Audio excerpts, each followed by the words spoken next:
morning. I mean, good afternoon. We're depending on where you are. Hey, good morning. I think we're waiting on Doug and Debbie and Jim, and we'll get things kicked off.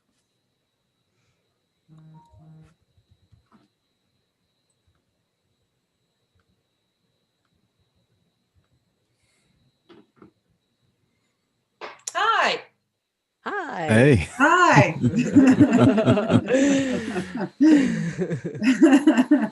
Good morning, afternoon, or almost eve, depending on where everybody is. Yes. Or night if you're in Or Europe. night if you're over across the pond. Wow, 80 participants already? Woohoo, Wow. Yes. I see people here from the UK, somebody from France.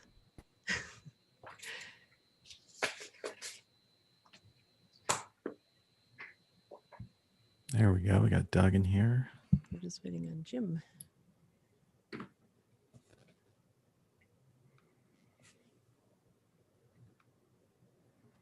Hey, Doug.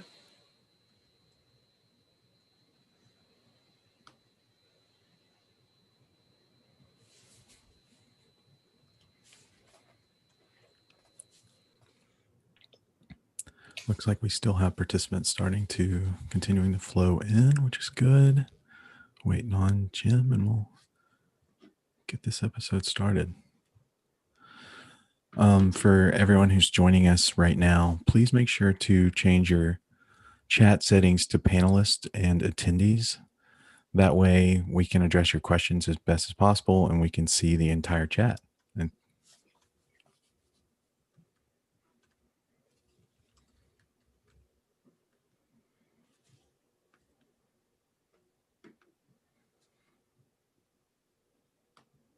Hi, Morton from Denmark. We have so many people from across the pond today. I love it. It's a very, very international. Wow. Sweden in the house.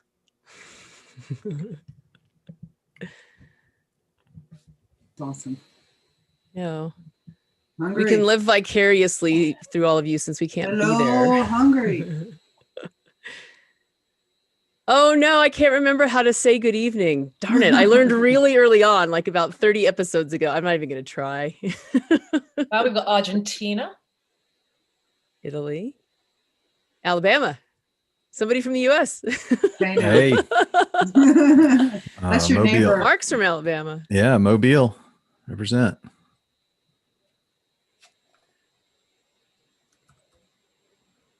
Oh, Doug escaped us here.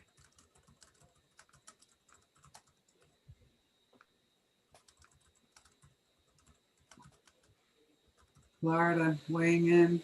Hey, Brooklyn, both my hometowns. Everybody checking in from the East Coast.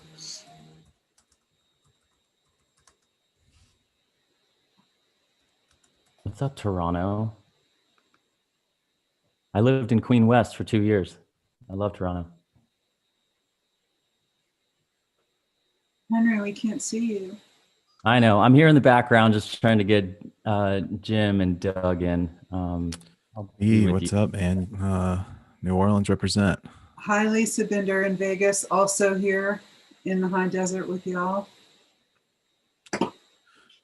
Well, for everyone who's joining, we will get started here shortly, waiting on a couple of our panelists here.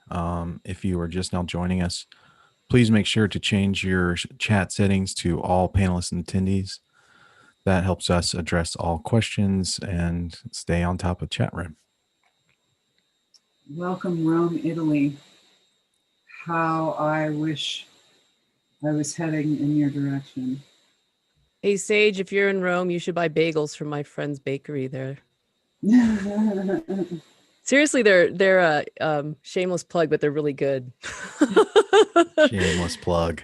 Well, you know what? Their hostel kind of almost went under during this, and they pivoted, kind of like Zito's, except they made bagels instead of cinnamon rolls.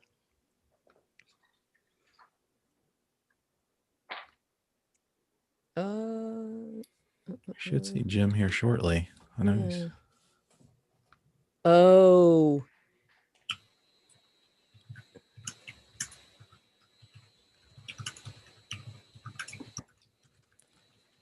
Oh no, I see. Okay. Hang on, let me see if I can fix that on my end. We've stand by, folks. We just hit capacity on our venue here, so we're gonna have to sneak Jim in through the back door of the pass. Stand by. And Doug. Everyone stand Crazy. by, and we will be with you shortly. Holding doors. Well, tell us a story. I mean, we haven't talked to our students since December. What's been going on? Yeah, how's everyone doing? Seeing a lot of Happy New Year's. We got a lot of international students today. Seeing Nashville, New York City, Boston, Minnesota, New York, Grants, Los grants, Angeles. grants.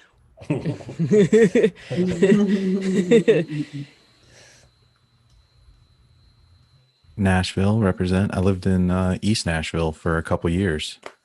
Me and Jim actually would meet at the Red Door Saloon when we'd both be off tour and talk about tour life.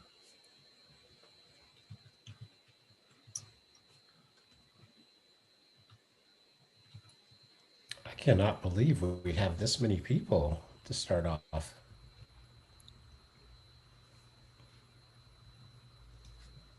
Everybody's starting off the new year with a new goal and a new quest for education. There we go. There we got We Doug got back. one. Good Doug. We got Doug.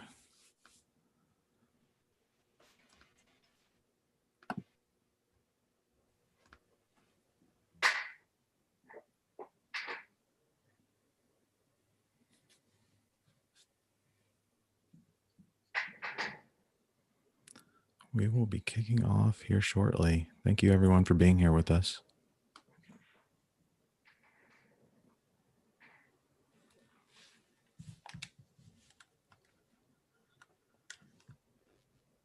Okay, I have added Jim as a panelist, so he should get an invite or be able to join us momentarily. Okay. For time, I can get us started whenever. If we're certain that Jim is good to go, I can make sure that. Cool. All right. There's Henry. Hi. Hi, everyone. Good to see you guys. All right.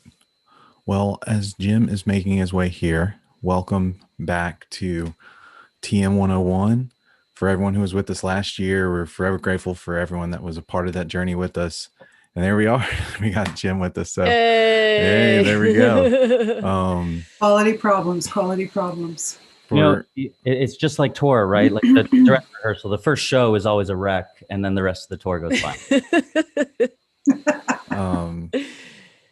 We should feel very comfortable in this group right now, right? Yeah, so we're good to go. Go for show. Mark, kick it off. Yeah. So welcome back to TM 101. We're grateful for all of our old and new students alike. Thank you for being here with us. We are super excited to kick off 2021. If you haven't connected with us on our socials yet, please follow us on our YouTube channel, subscribe, like. We have a study hall for all our students to communicate with each other and build a community there. And just like through our primary channel, Instagram, Twitter, you can find us there. And we usually are pretty quick about responding on the messages and things like that. So reach out to us there. Today is episode number 62. We're going to be talking about touring etiquette today to kick off the spring semester. And if you've been with us from the beginning, I always will pass it off to Henry to kick off the topic and get the webinar started. So I'm going to pass it over to Henry and get this thing going. Thank you, Mark. Welcome back, everybody, and welcome to Etiquette 101. So to get on tour, you have to have some skill, and we've covered a lot of those. But to stay on tour, you have to have etiquette. There's nothing more constant in our world, apart from etiquette. Everyone should have a base level of personal etiquette and an understanding of how to conduct themselves on tour. So kicking off our spring semester, our special guest today is production coordinator for a bunch of baby bands like the Rolling Stones, Guns N' Roses, and count because we only have an hour and a half. But please welcome Miss Debbie Taylor. Hi, everyone. Glad to be back. Thank you for having me again. Happy to have you back. Back by popular demand, ladies and gentlemen, Yes. Miss Debbie Taylor. The most prepared person ever. Yeah, I come with notes. Yeah, we're happy to have you back. So we're going to kick this off with, first, we're going to briefly talk about what you need to think about before you even get into this industry, or at least what you need to have ready for a job interview. So to get some more insight on this, we're going to talk to Doug. Doug? Yeah, I mean, we have covered the interview process in a previous episode. So if you want more information on that, go check that episode out. As with everything, it's archived on our YouTube channel. So if you search TM101 interview process, you should be able to find that. And we went real in depth on the interview process. But in terms of etiquette, you know, much like any job interview, the music industry is can be a very informal place. You know, how we're dressed today is sometimes how we're dressed on tour. You know, there are many things of our industry that are very informal, but I would say that the interview process and dealing with artist management is one of the most traditional.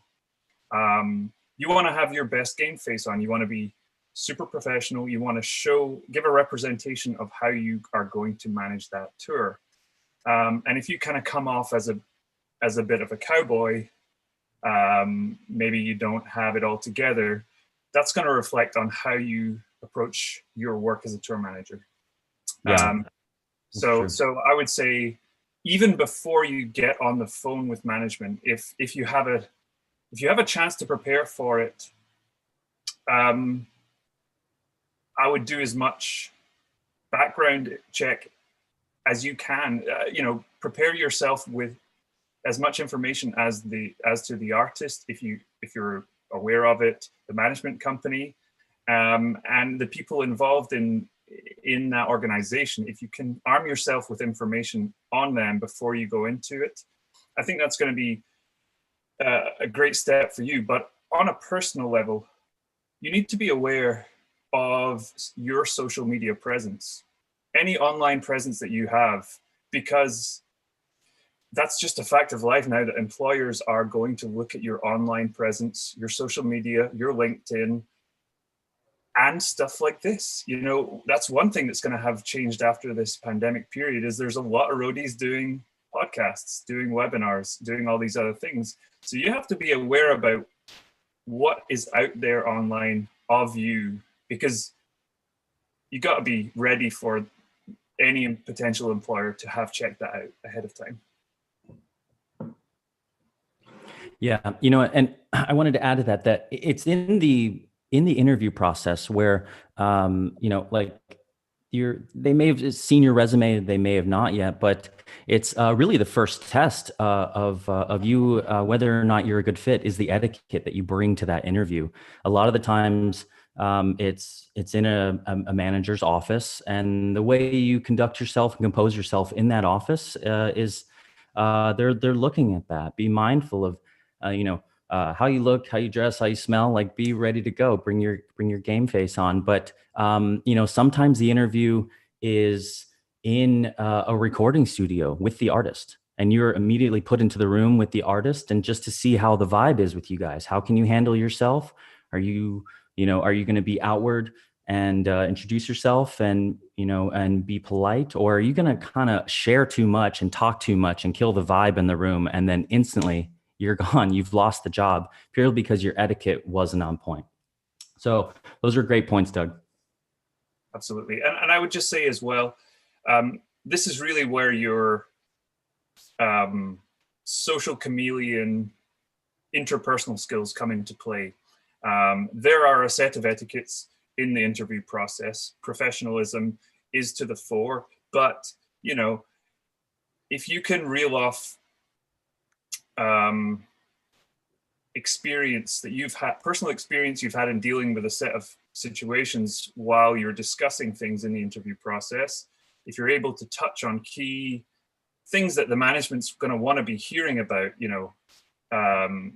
budgetary input from your side, you're going to be wanting to talk about your interaction with the artist, with the crew, touchstones of the role. And if you're approaching them and being proactive with that, I think that's going to be a great reflection on your skill set.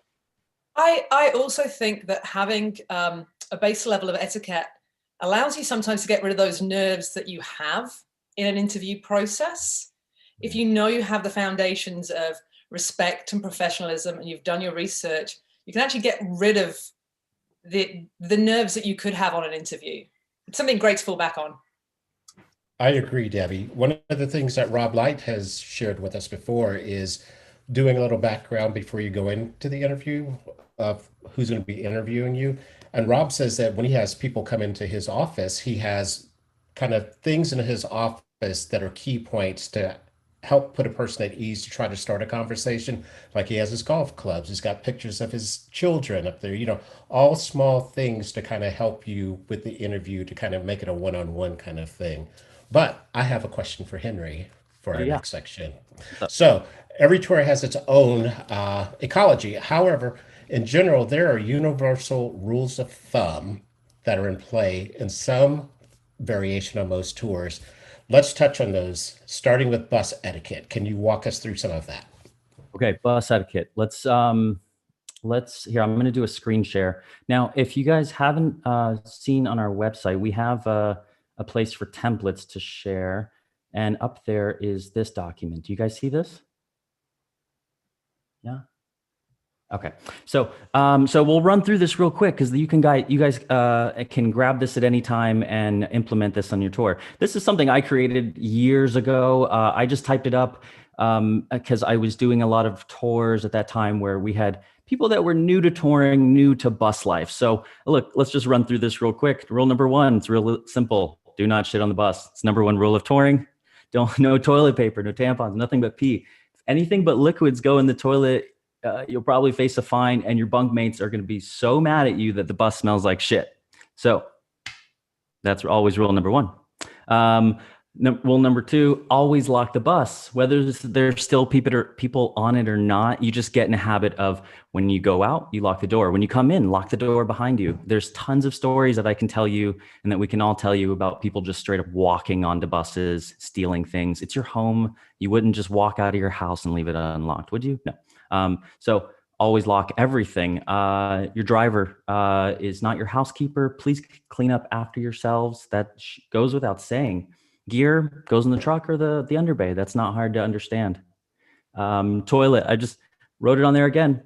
It's only for, it's not for solid waste. So how we deal with that on the road is if you really have to go, you can either speak with the driver about stopping, or you can use a method we call hot bagging. And I believe we have that on our glossary. I'm not sure, but you can text me if you don't know what that means. Look, there's tons of things on here. We only have so much time on this because living on the bus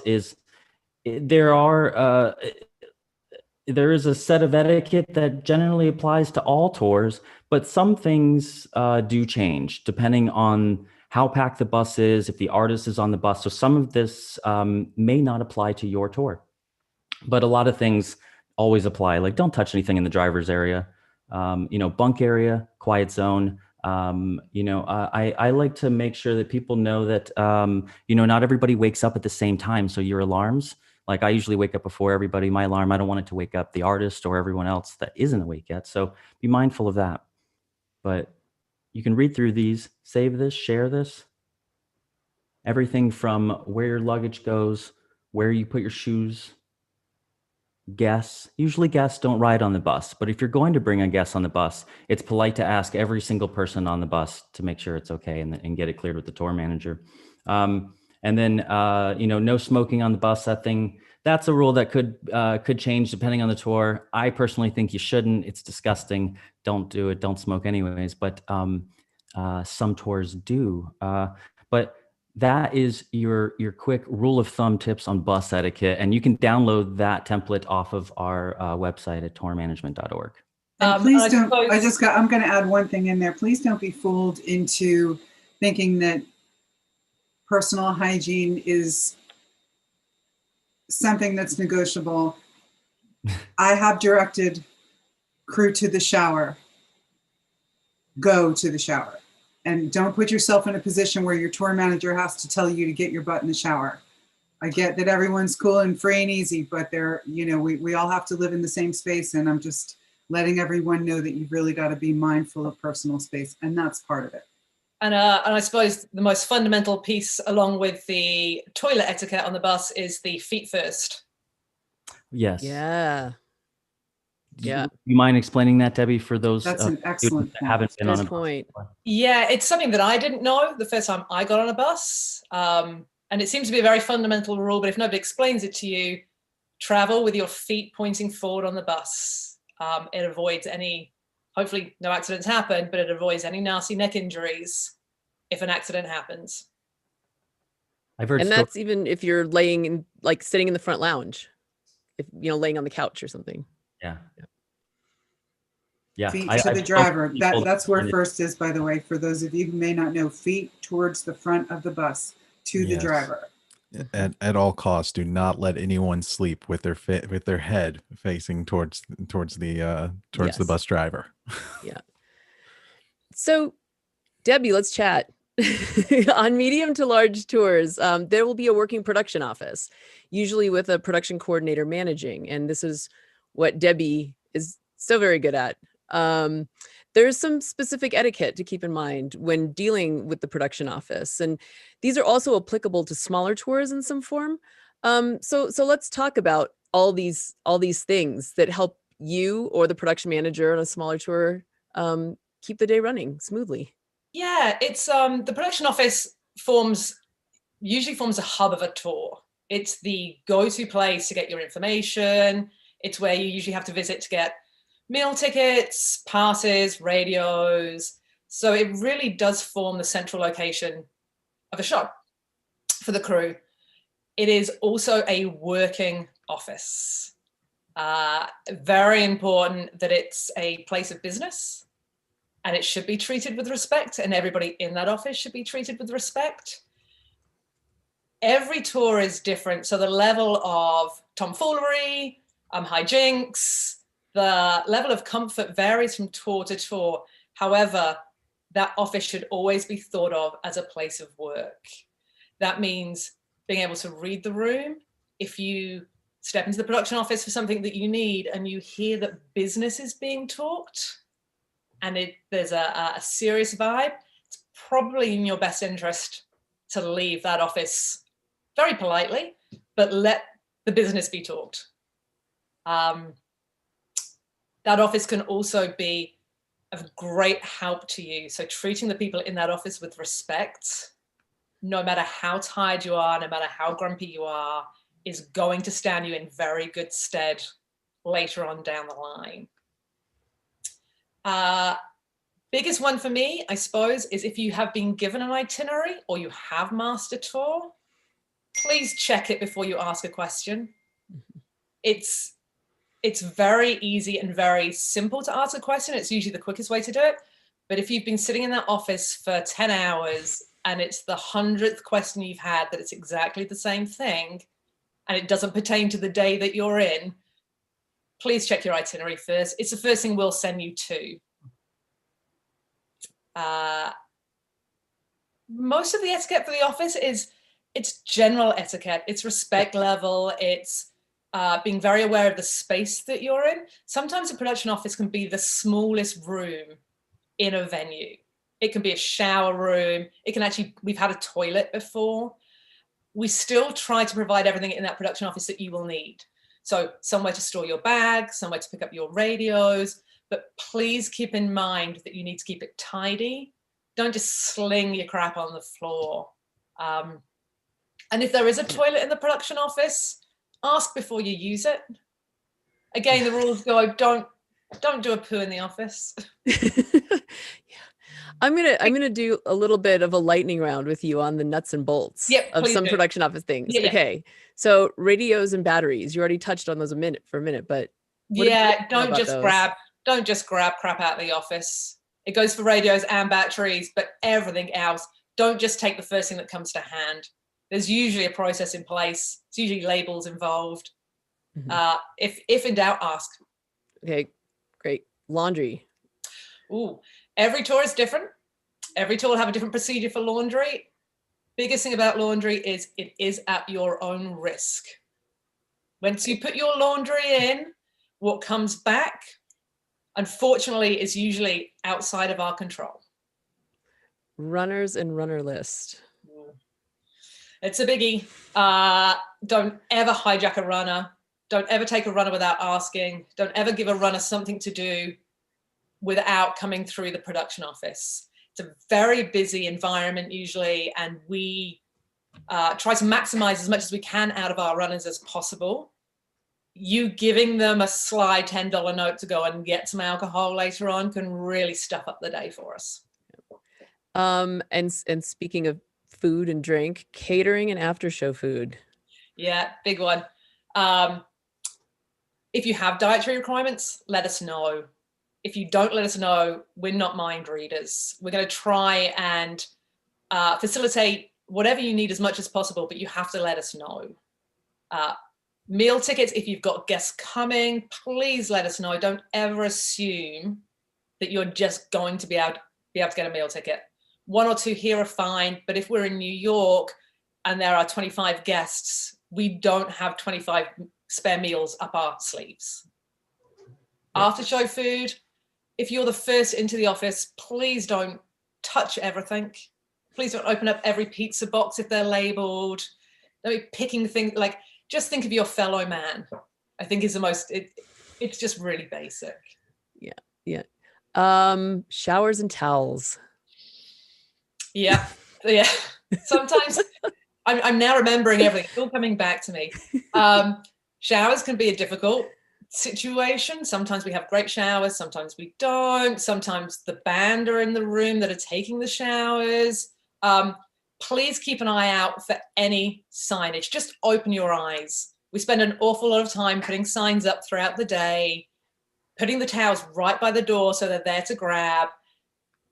If you walk into the office, walk straight past the towels and ask where the towels are. And again, you're the 50th person to do that. Yeah, temper spray.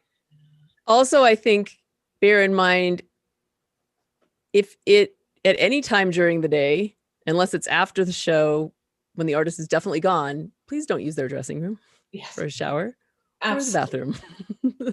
Absolutely. And also just keep the area tidy. I know that most of the towels we get are through the venue, and the venue will come through and clean the towels, or the promoter. But if there is a dirty towel bin, bring your towels back and put them in. It's just a matter of respect. We want to be invited back and be known as the clean tour, not the dirty tour. Can I add something? I don't know. Maybe I learned it from one of you, but I tell everyone on my tour that if the sign is still up, like say the support act or the headliner has a shower in the dressing room, if the sign is still up on the door, you don't go in. But if the sign's been taken down, then it's cleared. It's been cleared, and it's okay to go in. That's great. That's a good one. Also, please, on tours now, you'll see sometimes signs that are like women's showers, men's showers, because there are a greater deal of women and non-binary people on the road. So please adhere to those. That's really important. Nothing like being walked in on.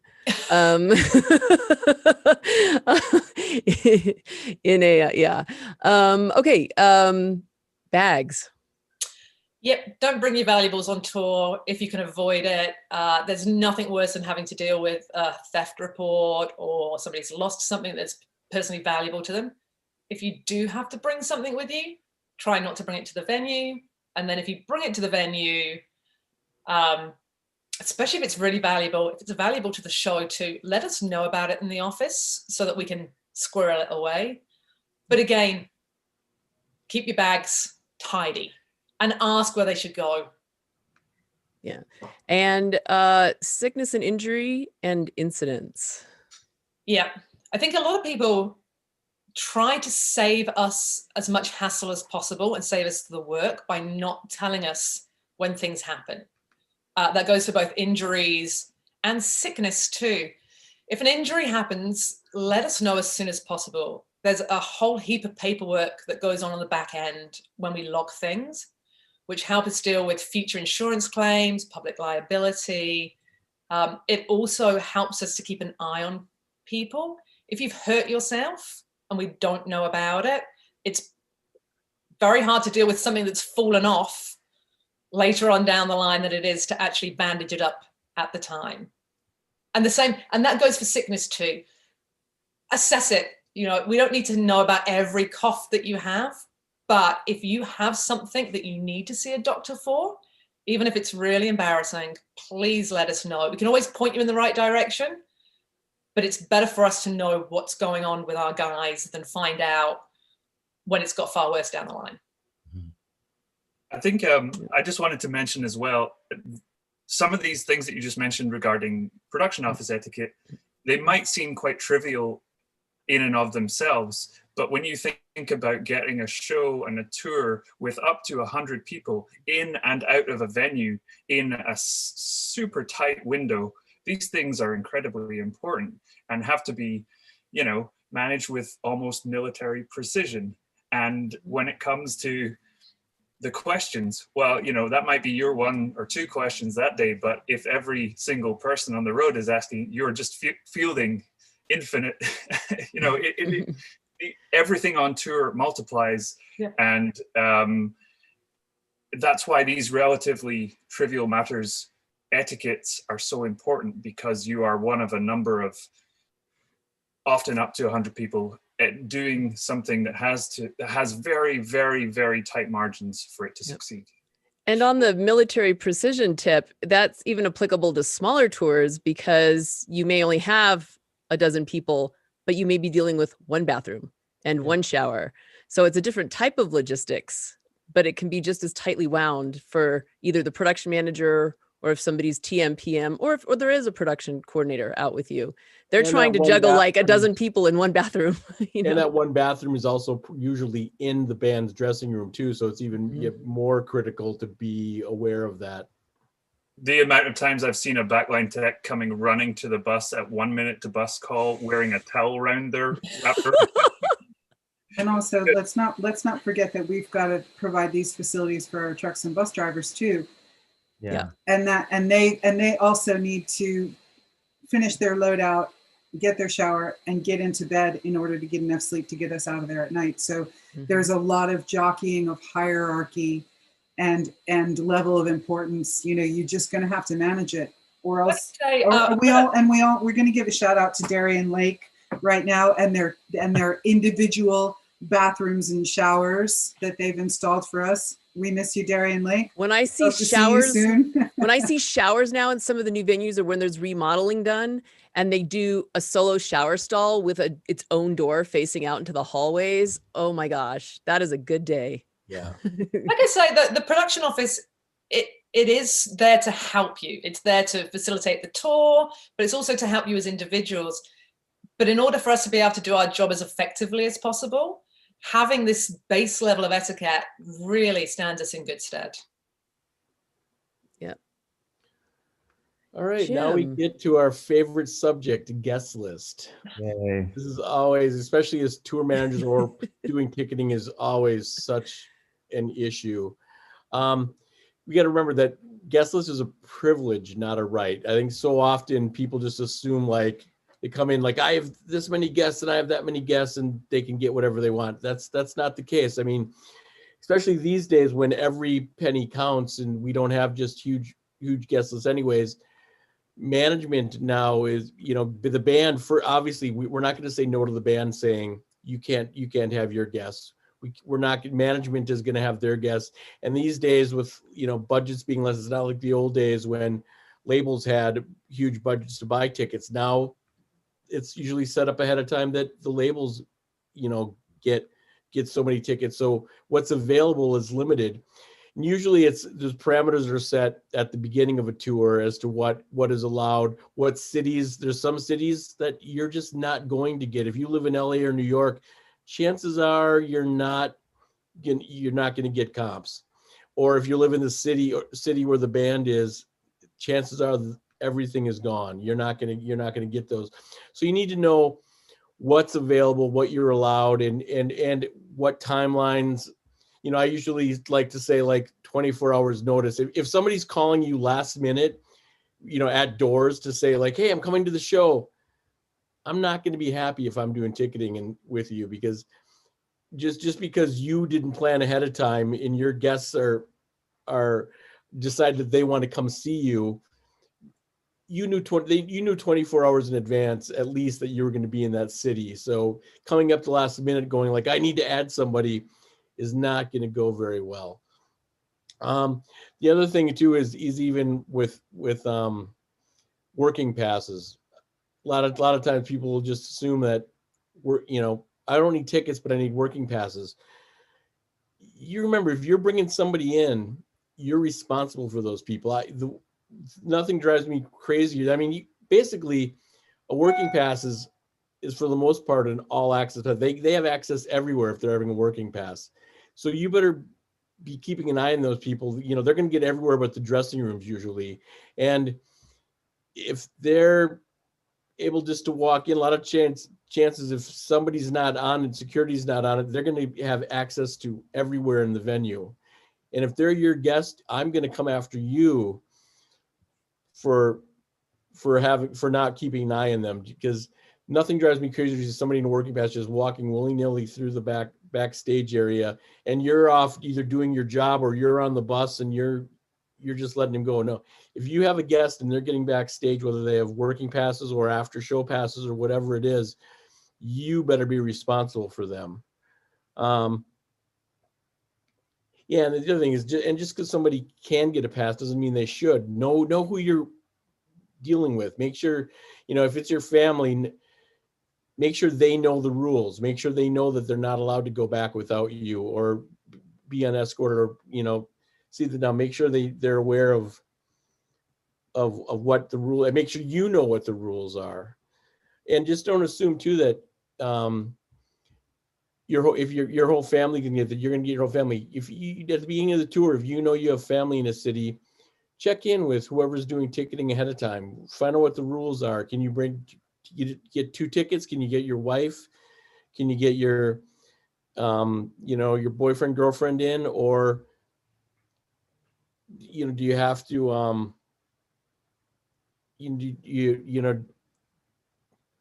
I've lost my track there. Sorry. I'll add to what you're saying, and just be mindful of who you need to give a working pass to. Just because passes are available to you doesn't mean that your guests should have them. Also, if you want, to what you were saying, if you have family, most tours really want you to be inclusive, and we want to be able to look how cool our job is, because it really is. And also it helps fight the stigma when your family wants you to get a real job. It's real helpful when they can come down and see that you actually have one. So we do support that. But chat with your folks and ask them, when's the best time to have guests? And if you are more conversational and you communicate with your team about it, then you're going to get a better, result. And at the end of the day, you're not going to have your family running wild, or your friend who had too much wine has a working pass and he's high-fiving folks in the hallway. And now you're trying to do your job, but now you also have to worry about your guests. And for the seasoned folks in the room, because I know there are a lot of you, we all know exactly how much we love having a rogue guest at a show. It's so stressful. We want to do right by our friends and family, and then they thank us by losing it. So it's amazing. Don't put them at front of house. Don't put them at front of house either, thinking that like, oh, just stay here, you'll be fine. Mm-hmm.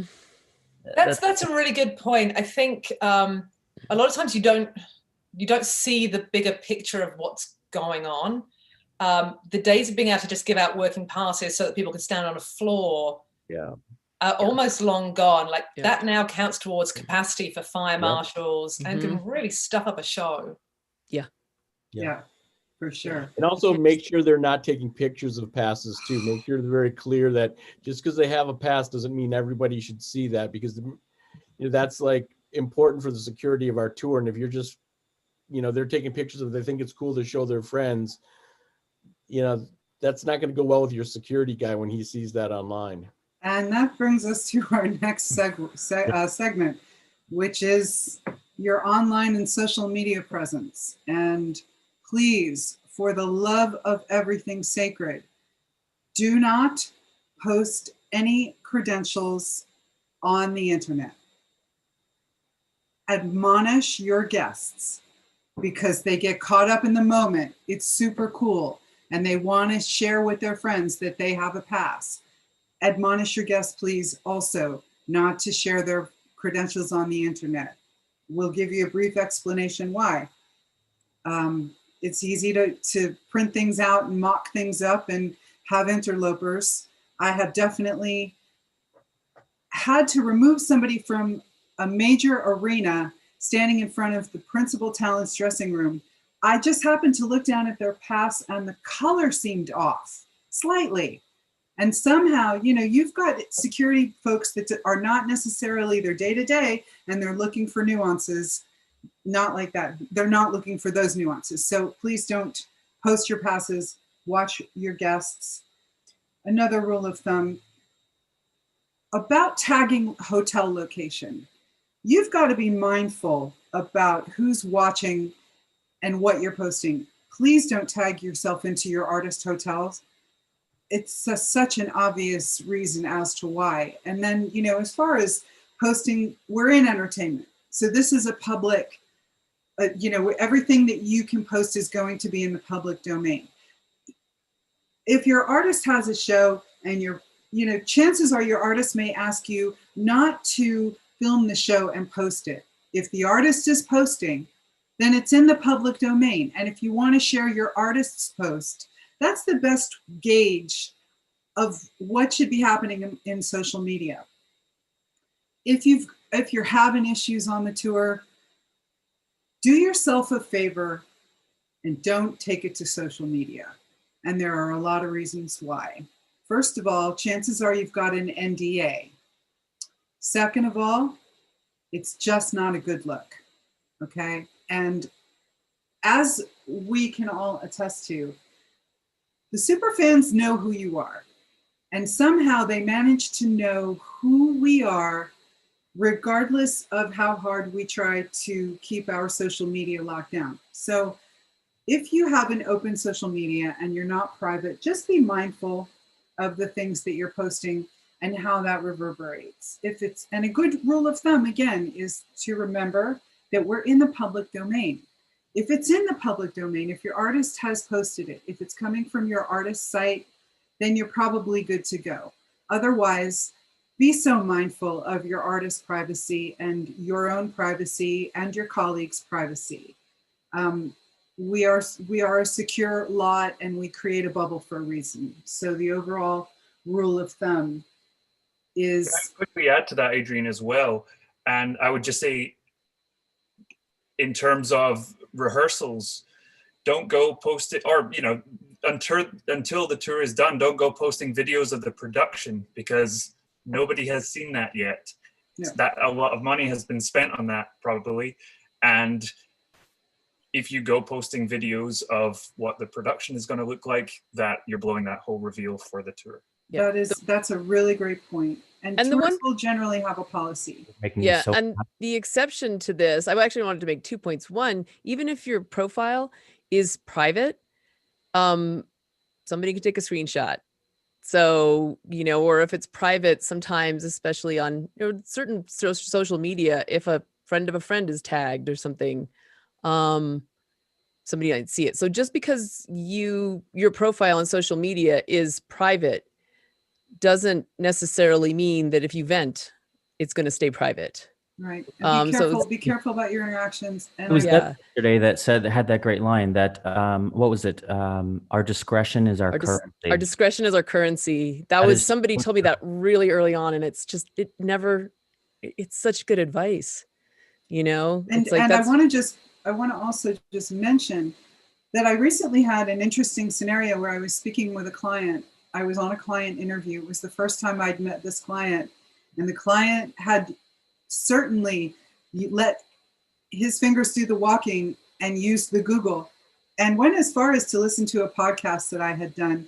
And so for the first time in my very long career, I literally had a client come to me with information about myself from listening to a podcast. And it was really it was very interesting. I'm so grateful that what he had to say was positive, and he still took the call in the meeting, and he thought it was great. But it was it made me keenly aware of how our digital footprint sits. Just be mindful. Yeah. I And also if you want have a to question about your tour policy, please, I'm doubling down on this one. Ask. I'm going to keep this short. I'd like to add to it as well. As technology is starting to grow, hashtag is our best friend and our worst enemy. Like anyone can type in a hashtag on a tour, type in that artist, type in any specific details, and that photo gets filed into a huge folder. I mean, it's so easy to access behind the scenes of what we got going on around on tour and around the world. So just be mindful of how you're posting your content too, and just do not post your laminate on tour, please. That is a big one. Or your itineraries, or your just be super mindful. Common sense is a huge player. Yeah. So let's move into etiquette, dealing with people, starting with the artist. And I want to ask 3 of our amazing panelists, and I want to start with Jim. What's your take on interacting with the artist? Oh, you're muted.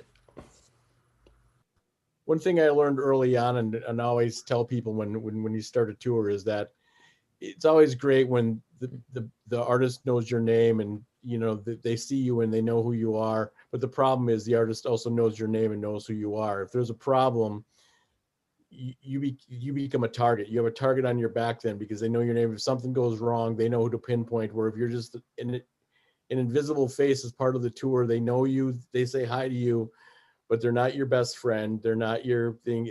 They're your employer, and they're why we're there. So just be careful what you do for interaction. And yeah, just be careful as to what your access is with the artist, because you never know. You say something, watch what you say when they're around. Make it about them. You don't need to complain in front of the artist. You don't need to say what was wrong with whatever's going on, especially if you're an artist on the bus. Like, you always got to be on top of what you're saying, because that'll come back to haunt you for sure. You always got to be careful with what you're what comes across. Let's see.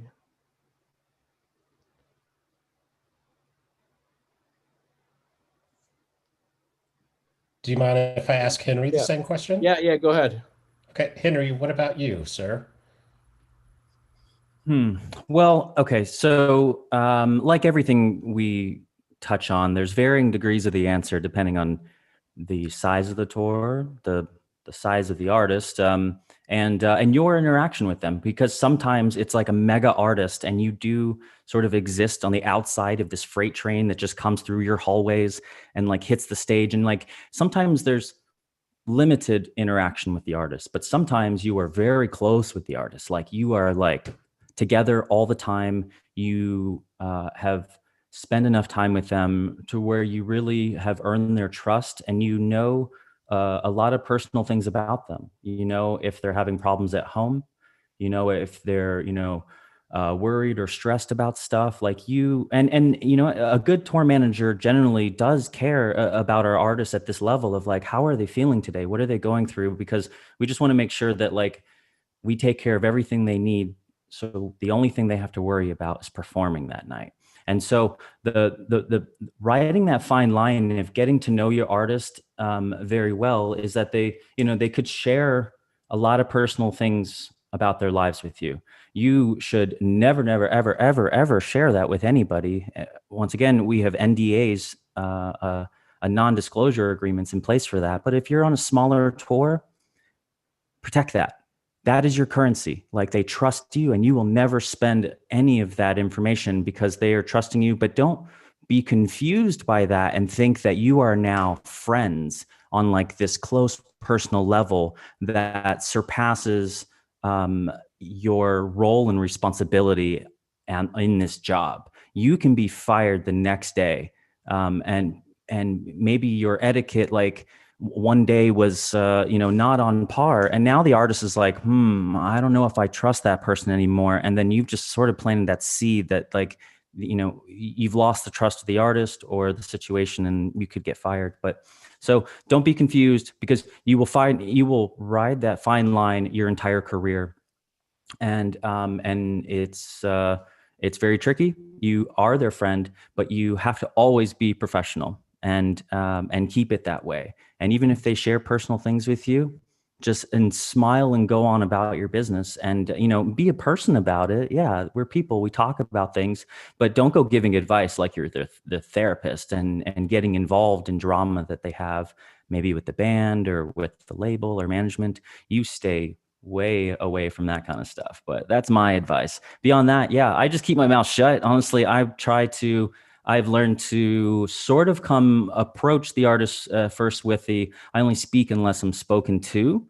And then as we get close and, you're sort of dating this artist, once you get comfortable with after a while, then you can kind of speak to them a little bit more. But that's something I prefer to spend time growing organically rather than forcing a friendship and trust on them right away. It alienates the situation, and they're like, what? Get out of my face, but that's my advice. And Doug, what about you, sir? Well, Henry's completely right. Writing that line is something you will do your entire career. And that's a great way to put it. It's almost easier at that top level with an A-list artist who moves in different circles, maybe travels on their own bus, has their own entourage or security. And you're generally at that level, you're touring with pro level crew who've been on the road a long time. They know how to be around the artist. They know they know exactly where the line is for the most part. When it becomes difficult, the most difficult in my opinion, is when the tour is a family, the one bus level, even the two bus level, or the van level if you're really just starting out, where you have band and crew traveling together. And a lot of people aspire to that family vibe, and it is great, when everyone is on the bus together, everyone knows everyone's name, the artist and the crew are a tight-knit team. But do not mistake that for being friends. And Ron said in the chat there, remember, it's an employer-employee relationship, and that's a great point. I like to try and compartmentalize it personally. And I have artists that I've worked with for a long time and have become good friends with off tour, very close friends with on tour, and it's almost become a running joke, but I do enter a different headspace when I'm dealing with them on tour. And I tell them that. I'm like, you're my boss. While we're on the road, we will operate in a different manner to when we're off the road. And that works. And that's how it has to be. And it's something that you not only have to manage yourself, but you have to be on top of your crew when they're riding in the same bus as the artist. That's, they might finish the show and go and sit on the bus and have a beer with one of the artists and take that to be, their interpretation of that relationship might get skewed, especially after a few beers, and they might start oversharing or bitching about something or bitching about someone or et cetera, et cetera, et cetera. So you really have to impress on your crew this idea of maintaining a professional relationship when they're dealing with the artist. Yeah. And it's tough. It's not easy because the artist might want to be your friend and they might not see your side of it, but you have to, it's almost like staying in character. You have to keep that mindset up because like Henry says, you could lose your job tomorrow over something you said that you shouldn't have said. And ultimately it's your own future that you're looking after with that. So, compartmentalize it, try and keep it, treat it as an act if you need to, treat it as a different personality if you need to, just so that you can maintain your professionalism, because it's not easy. Thanks, Doug. Debbie, I want to ask you the same question, since you work with some of the upper echelon type of artists, like with the artist coming into the production office, or if you're asked to come into the artist dressing room. So I'd like to get your take on it as well, please. I suppose one of the biggest things for everyone is to know your role. What is your role on tour? Once you can kind of wrap your head around that, then you can act accordingly. And I'm not saying that you don't take on any other tasks or you don't help out anybody, but if you know the purpose of you being there, it's easier to rein in those conversations. Like, should you be down the dressing room corridor when the band are in the building? Is that your place? Do you need to be there? Because it is noted. If that's where you are every day when the band arrive and you have no purpose being there, believe me, somebody has seen that. Yeah. And that doesn't stand very well for future employment. And I suppose the other thing is exactly like Doug was saying, be very careful if an artist does interact with you and asks you questions, just be very mindful of what you're saying. You don't need to lie, but please don't ever bring anything up with the artist that you have not brought up with your direct chain of command first. The ramifications for that, I can't even begin to describe what happens when that occurs. Thanks, Debs. I'm going to hand it off to Adrian.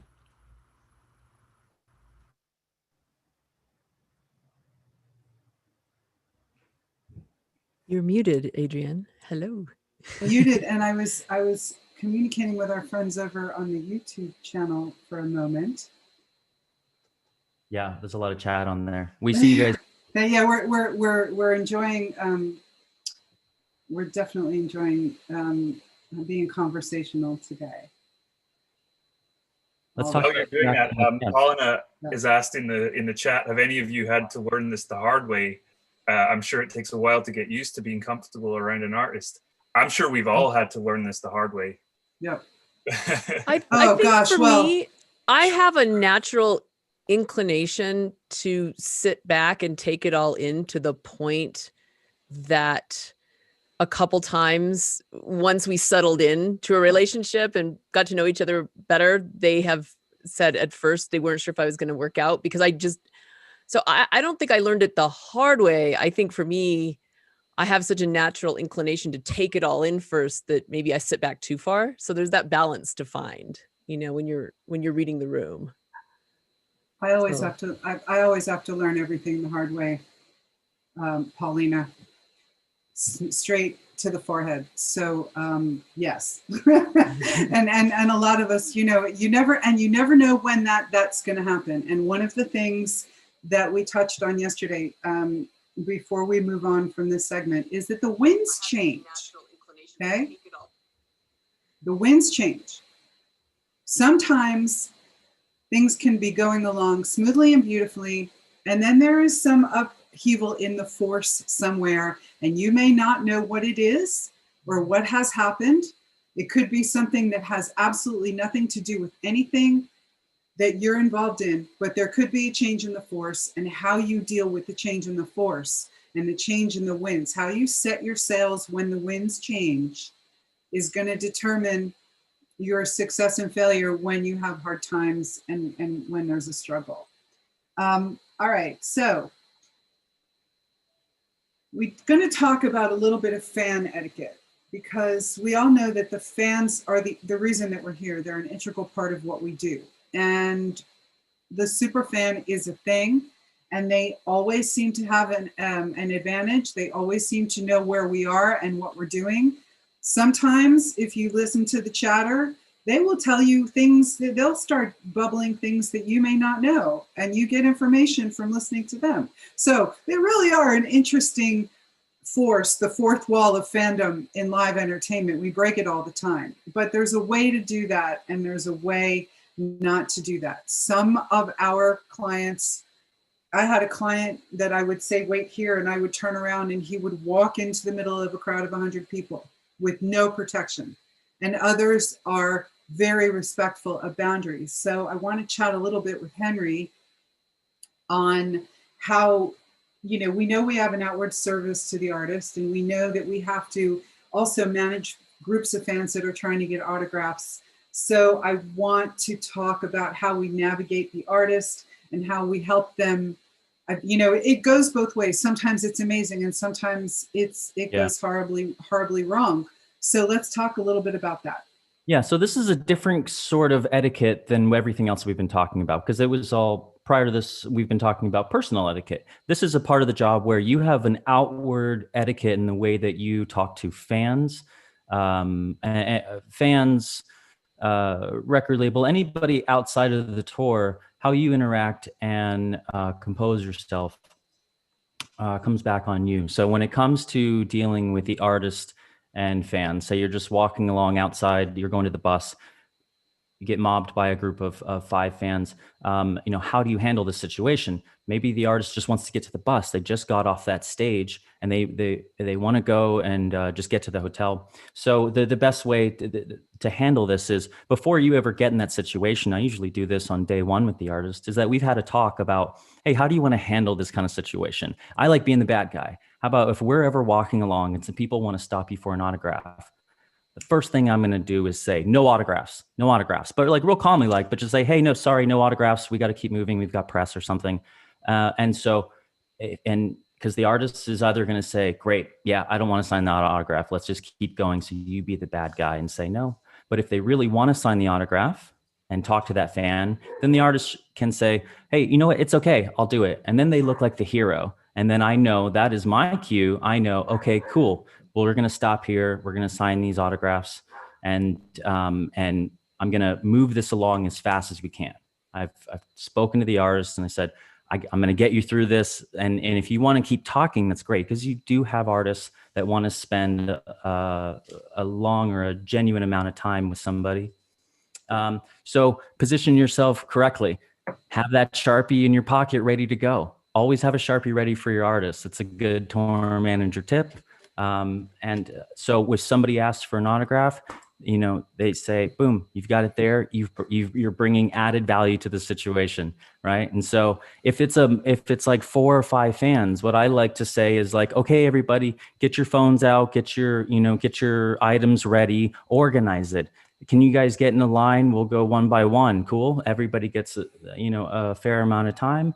And sort of run a quick little meet and greet right there on the spot and process each one, take the photos, and be very polite. You're smiling. Consider those fans are your fans. Those fans are paying your paycheck. So take care of them as well, and then what else was it?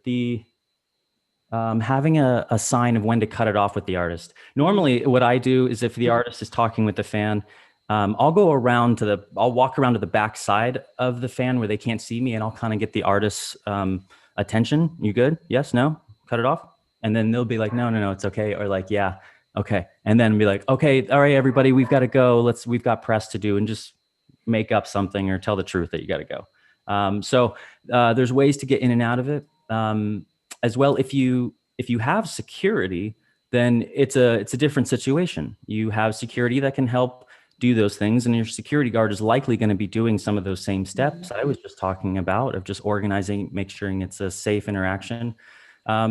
So work with your team, because there's an etiquette in which a tour manager works with the security guard. There is a calculated, coordinated, tactical relationship between a tour manager and a security guard and that artist. The way that they walk and move through hallways and airports is tactical. Security walks in front or behind of the artist. So don't be in their position. Either be out in front of them or to the left or right of them. So they have maximum protection. Maybe you're off to the side, sort of flanking some fans. So that's those are my tips on some etiquette when you're dealing with that. But always be mindful that those fans are likely having their cameras out too. So anything you say or do is gonna be blasted to all of their fans. And to that point, works. And to that point, this is a bit of a public relations situation for you. Remember, the other thing you've got to know also is that your artist doesn't want you to rough up their fans. They want their fans to most of the time be treated quite nicely. So you're an ambassador for your artist in this moment, and you've got to find a way to create some boundaries, but allow your artist to have the appearance of remaining accessible to their fans. It's really important. And you also have to know that if you're working with a legacy act, an act that has been in the game, an artist that's been in the game for decades, you will, if you're keeping your eyes open and you're in a position where you are dealing with that act's public, you're going to know who the super fans are. They're going to find you. They will be on your radar. You're going to know who we call them the recurring offenders, the repeat offenders. You're going to know who they are. So be a good human, do the best you can, and remember that you're a fan too. And we want to keep our acts safe, and we want people not to get exploited, but we love them kids, and that's why we're doing it for the kids. So over to you, Mr. Mark Clark. Okay. Interacting with people. Yeah. So people that come to see us. So we're going to talk a little bit about interacting with people outside the tour. So there's always going to be those moments where, the tour is in between show dates, or, the tour is, or the show is wrapped, whether you're going to hotels, an airport, you name it. Anytime you are dealing with people in places outside the tour, you're representing that tour. We cannot put enough emphasis on that. This goes for hotels, at an airport, on a plane. If you go out to eat at a bar on a night off, you should always be aware of this. This also means when you're interacting with the venue or fans, you are not above the tour. We cannot state that enough. When you are dealing with anyone outside of the tour, treat them with respect. If you do something wrong or rub someone the wrong way, be able to own it up. And I think all my colleagues here will agree that will take you very far. And I'd love to, if anyone would like to add on that as well, it's very important that you are not above the tour, and that you're a representation of our organization and everything that we are doing on the road. Well, yeah, I think you nailed it right there, Mark. You said you're the face of the organization. And what you will find is that 9 times out of 10, if a tour manager or a production manager walks into a situation with a bad attitude, it's the band's name that's going to get the rep. And that's going to find its way back around to you somehow. If you go through a venue, or if you go to a radio station, was the great example you gave yesterday, Henry. Yeah. Especially when you're with a new artist, it's if you walk in there with a terrible attitude, radio is so important to the artist's career. Your attitude could have a fundamental impact on how the radio station perceives the artist, which may impact upon the radio plays they get, which may impact on their career, which may impact on your career. So it's when you tie your future up with the success of the artist, it's so much easier to walk into a situation and be the face of the organization and project out professionalism, but also just not being an asshole, Yep. And to that end, it's going to help affect, as Doug said, every other artist you work with. Because if you've done a terrible advance, say with, BBC One, and that's somewhere you typically are going to do radio interviews or all the time. So say you're at the beginning of your career and you have 20 more years left, they are going to remember that and think, oh God, we've got to advance with this person. So, and then as Doug said, it has a knock-on effect to the artists that you're working with, because you're their face. So there is a perception that it's good to just be nice. Just don't be a dick. In the audience, Dan says we tell management agents when we don't like TMs quickly. It's true. And that's it's like a bad mark on your credit score. It takes forever to get rid of that stigma if you. Yeah. It does. On the flip side of that, though, as Paige has said, we talked about yesterday, is that it does happen every once in a while due to lack of sleep, stress. Every once in a while, you do sound off and you act out of character. whether that's towards your own crew or to somebody outside of your sphere. And the most important thing to do is to own up as quickly as possible. One of the reasons I love this industry so much is it's such an immediate industry, but that also means that you can deal with things very quickly, move them out of the way. Nothing's ever held against you if you own up to it as quickly as possible. Yeah. Transparency goes a long way in this industry because we're in such tight quarters and everything, as Debbie said, it moves so fast that if you're transparent and you own up, you move on. It's easier to settle. Debbie, we talked yesterday about how it's important to have strong personal professional etiquette on tour. And if you have that tour etiquette, you can get hired for that. It can place you above someone who might actually have a little more experience, but maybe they're a little more rough on their etiquette.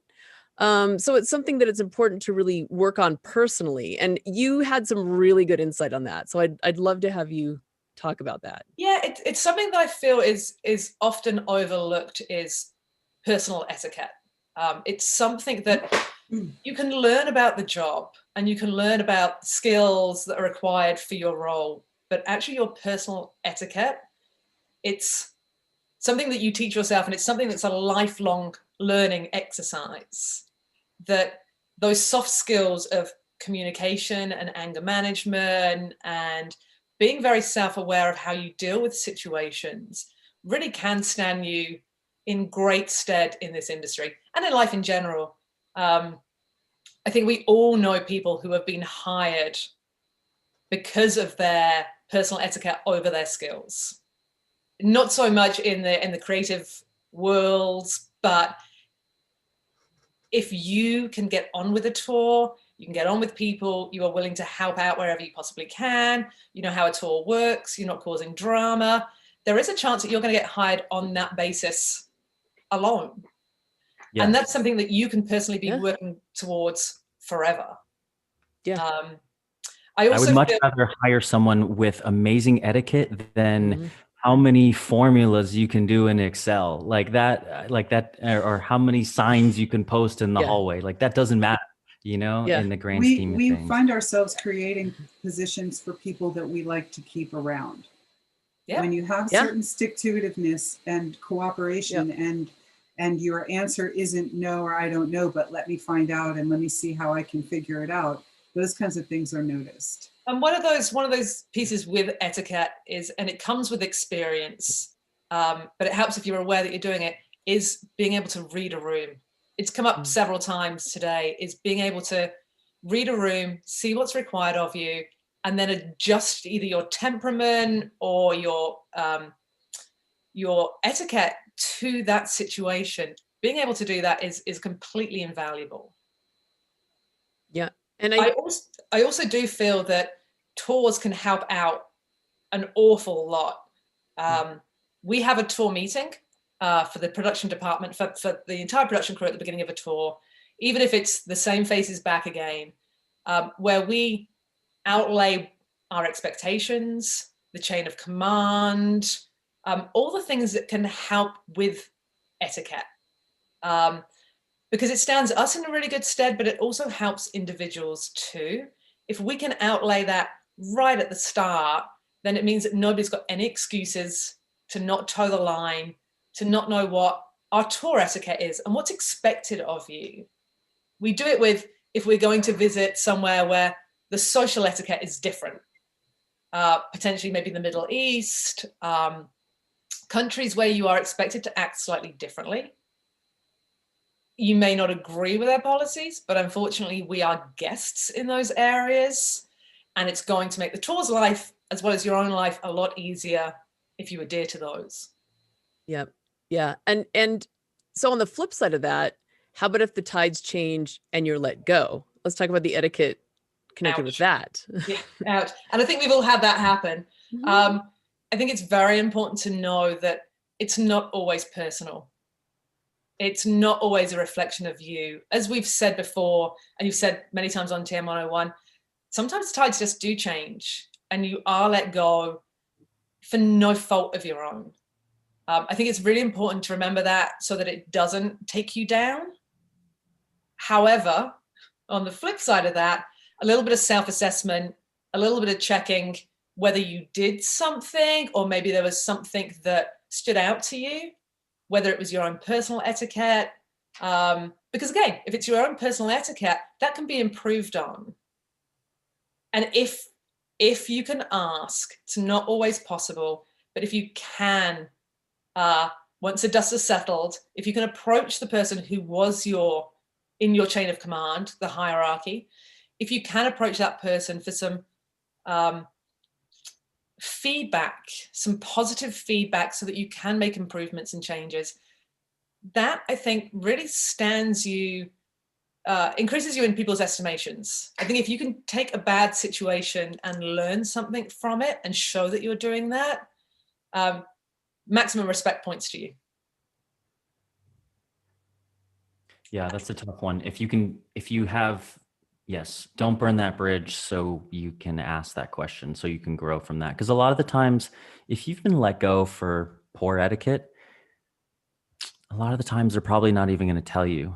Yeah. You just aren't getting asked back. That's how that happens. A little bit of self-assessment is always good. I mean, if you've got a mentor or somebody that you respect in the industry that you could also ask.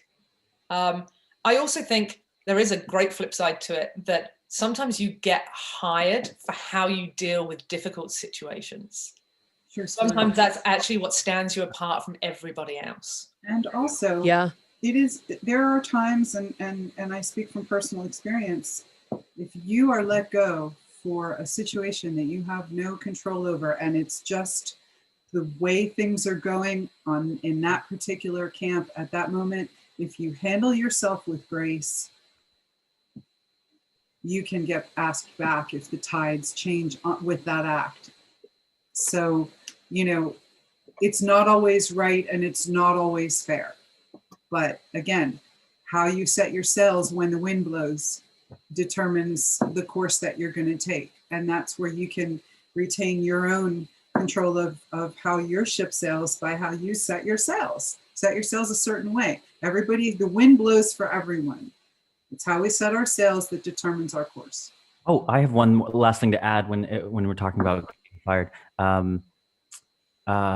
Don't be surprised and too upset that all that we're a family stuff that you've been told was really just business, and that you weren't really a family in the end. Don't be surprised by that.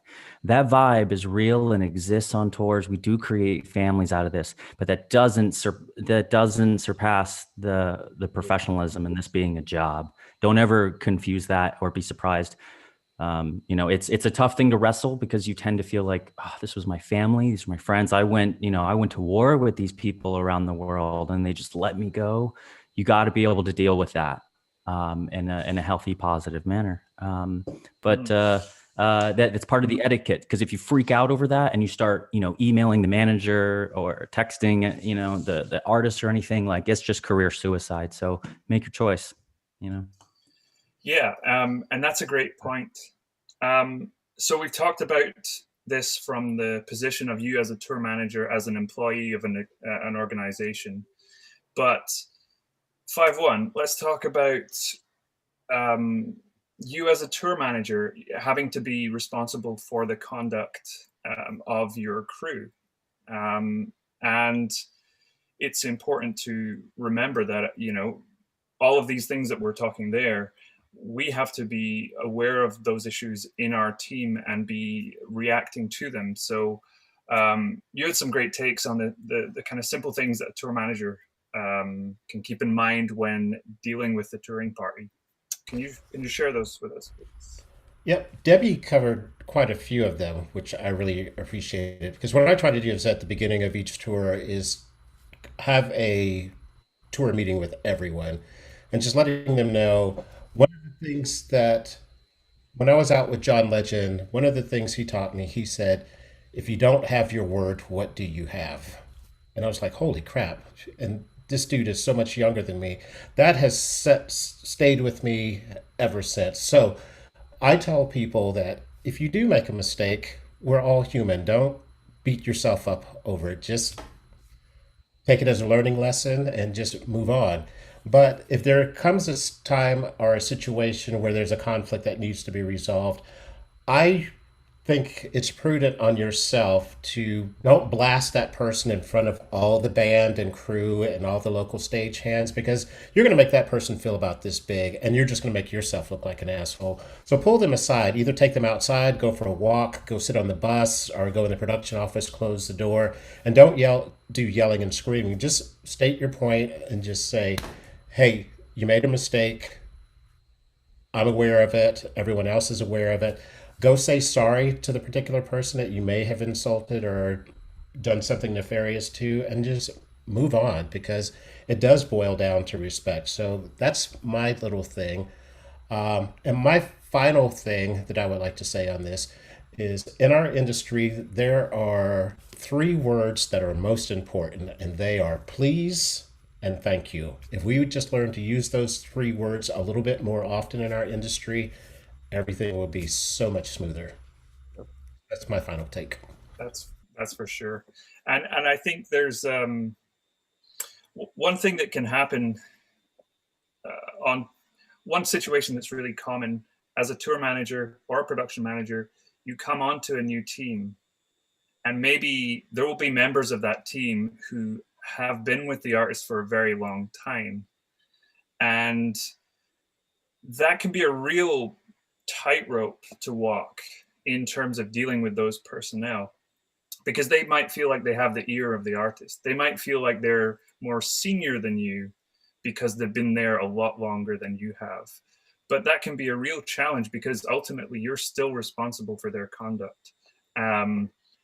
So 5-1, do you have any, I'm kind of throwing this on you on the spot, but do you have any tips for when you've come into a new situation and maybe you've got a guitar tech who's been with the band 10, 15 years and you're the new guy? Oh, yeah, definitely. Because a lot of times I get called in for tours where I'm replacing someone. So you know that there's these individual clicks. Some people are going to make your life easy, some people are going to make your life difficult. But one of the things I've learned, and Henry kind of touched on this yesterday, is I try to spend that first week just listening and observing, because then you're going to really be able to pick up certain things. Oh, I know not to say something with that person, because my last situation, I was coming in and I was not replacing someone, but he had been with the band for 30 some odd years. So I knew I had some big shoes to fill. So my first week or so was just listening and observing. And we had 3 principals. So one of the things I wanted to do on my first day is I asked the 3 principals individually, hey, what can I do to make the job a lot easier for myself, but also for you? What were some things that were lacking before? What are some things that you would like to see moving forward? So I think listening and observing are always some of the biggest things that, like Deb says, learn how to read the room and listen and observe, because those things I think is going to help you a lot further down the road. Hey, 5-1, I'd like to segue a question to you from our friend Mike Molds over in Europe. Hey, Mike Molds, nice to see you, friend. Mike Molds is a busing partner in Europe, and he had a really great question on the YouTube board about, he says, if as a tour partner, how as a tour partner do you deal with crew that think they're the artist? Oh, I could throw this one back at you too, also, Adrian. Oh. My last group, they're legacy. We could all take a stab at this. And Mike, it's great to see you. We hope to see you sooner than later. And that was a great question. Yeah. So my last group that I worked with, they're a legacy act. So everyone who's been in that camp has been there 10, 15, 20 years. So it is a fine line that you have to walk through. They can get away with murder a lot of times because they're going to come up with that. So what are you going to do? You're going to fire me? And, it's that fine line. You can't go to the artist. You can't go to management because they've been there forever. So you have to, I think it's another one of those things of communication, just like, hey, what are you trying to achieve here? Is this really necessary? Or is this something that we can do differently? Or can I meet you halfway, or can you meet me halfway? Compromise. And I So- think as a partner, if you're the bus guy and if you're the bus company and your drivers are coming back to you and saying that you've got a mess on one of your buses and your driver's being mistreated, I think at that point you've got to go to production and you've got to speak with the production department, production manager, production coordinator, tour manager, whoever your immediate contact is, and you got to let them know that someone's not just someone isn't being a good member of a tour. And if you're harassing your drivers or you're being a dick, don't be mean. People suck. We want to be cool to everyone. There are a lot of personalities on a tour, and every day is not a great day, and people are tired and snippy. So it's really important that we as production are made aware of things like that. Again, if we don't know, we can't help it. But it's also really important for us to know how our guys are treating other people, because that's certainly something that we don't want to be putting out there. Because if they're treating the bus driver that way, how are they treating anybody locals? Else? How are they treating the hotel staff? Mm-hmm. And also, if they're being disrespectful to property and others' property, we need to know that too. That's something we can kind of nip in the bud very, very quickly. I just wanted to make a quick point to what 5-1 was saying earlier about dealing with crew who may have a problem with you if, for example, you come onto a new gig. There comes a point in time where, you've tried to extend an olive branch, you've tried to build a bridge, you've tried to maintain a relationship with somebody. Maybe that crew member might have been a friend of who you're replacing and may never want to accept that you're good at your job, or, there comes a point in time where you may have to just say, look, enough is enough here. I have to escalate this and have a conversation with management. This person is being belligerent, or, it's like a conflict every day with them. So there may come a point in time where you have to escalate that issue because it's becoming a problem for the harmony of the tour. Don't deal with abusive behavior just because that person's been with the group a long time. You might just have to replace them. They might have expired their time on that camp. And that happens a lot, unfortunately. I think also sometimes that's why you're hired in. Yeah. Is to be able to deal with the ingrained issues. That's a very good point. Good point. I wanted to make sure I said this today, was that if anywhere in your camp you see the etiquette is lacking, these are places where you can possibly bring added value to the situation as a tour manager. And because a lot of the times, yes, we are brought in because their camp is a mess and they need somebody to come in and make it a professional, well-oiled machine. And great tour managers can do that, and we get hired to do so. So, be mindful of that as well. Yes, good point. Good point. I wanted to bring up Olga Koenig. I think that's how you say your surname, Koenig. It was, how do you deal with fans on social media, like fans following you / messaging you on Instagram, for example? I do not respond. I do not engage. It's the thing that I think is important. And I have worked with some artists that have very intense fans, extremely intense, like cult level fans.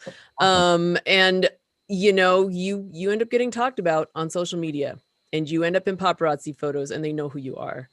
And I think it's important to remember, again, you are representing the artists, and especially in fans' minds, if they have reached out to you, you are interconnected with that artist, possibly even on a different level than just representing them. Like, it's like you're almost maybe in their minds, I just like to think about it like they're considering us one and the same.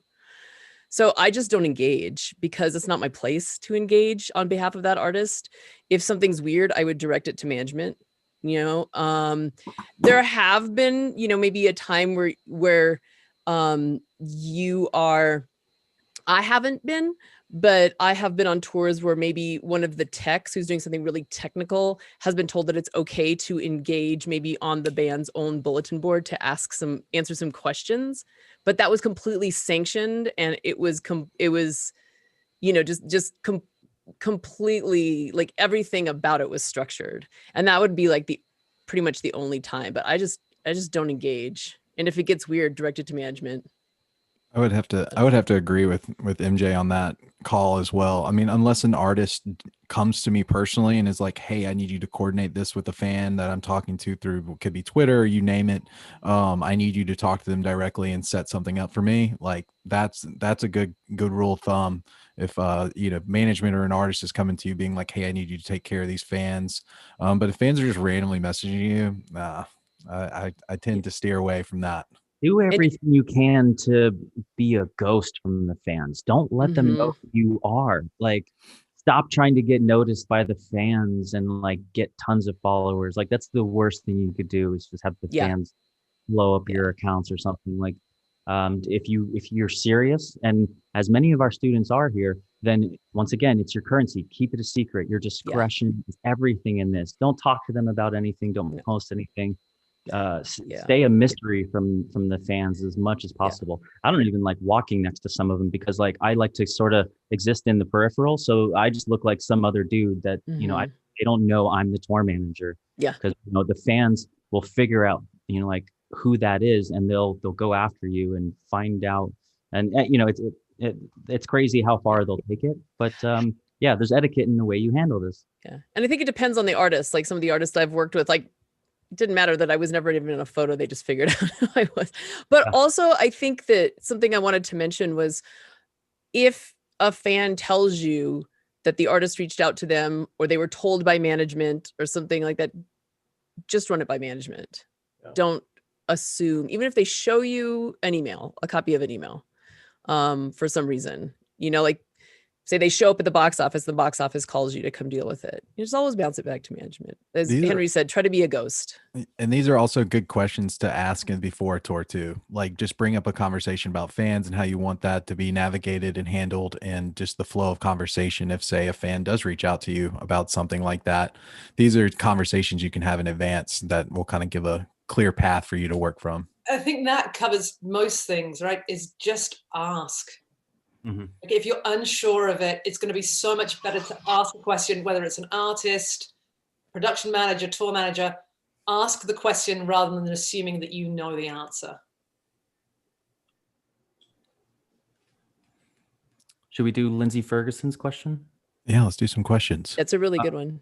Okay, so Lindsay Ferguson from our YouTube chat asks, are there things to be mindful of when interacting with the artist's people, i.e. assistants, guests, loved ones, and so forth? Yes, there's a loaded answer here, because it depends. How to talk to the A party? Yeah, because it could be, you could be talking about entourage. I'm gonna. I want some of you, my co-hosts here, to help me answer this. But I want to say, when it comes to dealing with like the artist's family, be very careful about that one, because you don't know the relationship. Say like it's the artist's mother has reached out to you. Like, I get it. It's the artist's mom, but you don't know the relationship between the artist and their family. So you need to ride that one very carefully and ask the artist, how do you want me to handle this? How do you want me to take care of your family? Because you'll have varying degrees of either like roll out the red carpet for them without question, anything they want, or just give them tickets and put them in the crowd. I don't want to see them. That's a great point, because I've had situations where the artist has said, my ex will try and, sorry, not ex, my, ex member of family, whoever it is, they might try and get back here. I don't want to see them before the show, which is a really loaded position to be in between family members. But you have to, you have to act on their wishes. I would say that if it's been cleared that the relationship is great, one thing I like to do is really give the family members, and I've mentioned this on here before, but really give them the rock star experience if you can. Walk them through backstage. Make sure that they feel special. They've just watched their son, daughter play to a sold out room of fans, adoring fans. That's one of the most proud moments of their life. So that's one easy way to get a gold star next to your name. If you treated the parents or the sister or the auntie, the uncle great, that's going to come back to your artist 9 times out of 10, and you know that will come back against you. So and it's just a nice thing to do, and it's always fun dealing with the families in my experience. I love the idea of having my family treated that way. Yeah. If they came out and I'm not the artist on stage, so yeah, it's giving that back. I actually generally really love dealing with families. Like, I don't think I've ever, families are just, at least in my experience, generally so lovely to deal with. They're so proud, you know, and it's just really nice to be able to help them whenever out. we have direct family members of artists come to a show, our whole night sort of shifts, and we're just like dealing with them all night long. And we put all of our A-list skills as a tour manager to use on these people. It's a lot of fun to stoke them out if we can. But that's just if it's family. If it's the question of how do we deal with the artist people? If it's their assistants or a girlfriend, like we deal with these differently.